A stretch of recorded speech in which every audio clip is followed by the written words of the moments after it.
Nell'ambito della scuola della pastorizia, Agris ha sottoscritto nel 2023 il protocollo di intesa con i diversi soggetti, protocollo proposto dal GAL, e fondamentalmente Agris ha creduto in questa importante iniziativa che vede coinvolti diversi operatori del settore che verranno indirizzati, formati e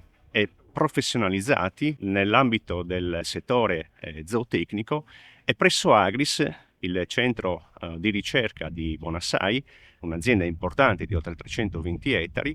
potranno fare delle esperienze formative e professionali. Pertanto Agris si mette a disposizione e contribuirà nell'ambito sia del comitato scientifico della scuola della pastorizia, e sia mettendo a disposizione anche dei docenti altamente qualificati